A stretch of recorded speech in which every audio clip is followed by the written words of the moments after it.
A lei de Gauss é uma das leis fundamentais do eletromagnetismo e nós vimos até agora como nós podemos, a partir então da definição de como é o campo elétrico, como é a densidade de fluxo elétrico numa certa região do espaço, definir qual a carga nessa região do espaço ou o fluxo que passa através de uma superfície fechada, que na verdade são grandezas equivalentes, né?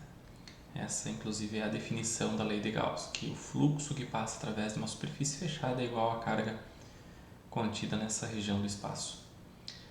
Mas o processo contrário, será que é possível, assim como nós já fizemos para a lei de Coulomb, a partir de uma distribuição de cargas, calcular o campo elétrico e a densidade de fluxo elétrico?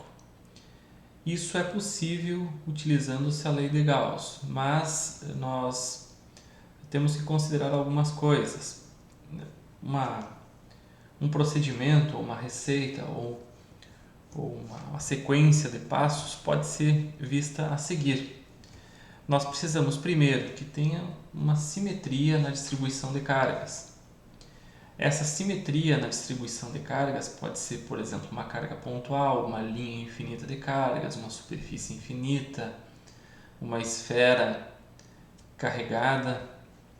Enfim, a carga precisa estar distribuída de maneira simétrica e nós precisamos, antes de mais nada, do conhecimento prévio da direção do campo elétrico. Esse conhecimento prévio da direção do campo elétrico é fundamental. Sem isso, nós não conseguimos aplicar a lei de Gauss. A partir desse conhecimento prévio da direção do campo elétrico, nós podemos definir uma superfície fechada que passa pelo ponto onde nós queremos calcular o campo.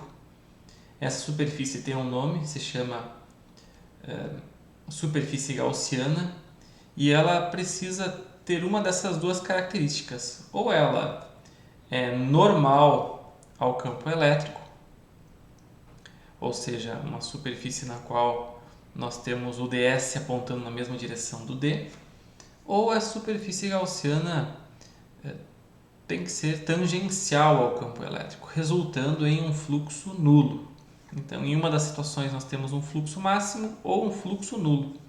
A partir dessa definição da superfície gaussiana, nós então calculamos qual a carga contida no interior dessa superfície e aí nós conseguimos isolar a densidade de fluxo elétrico, ou também podemos depois, dividindo por ε0, chegar ao valor da intensidade do campo elétrico produzido então por essa distribuição de cargas.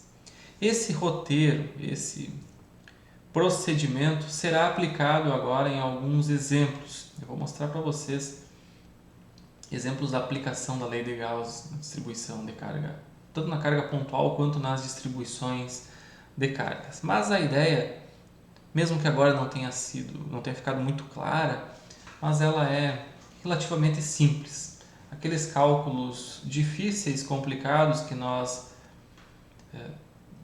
necessitávamos às vezes de resolução de integrais bastante complicadas utilizando a lei de Coulomb, se tornam cálculos bem simples e em poucos passos nós conseguimos determinar o campo elétrico dessas distribuições simétricas de cargas. Lembrando isso.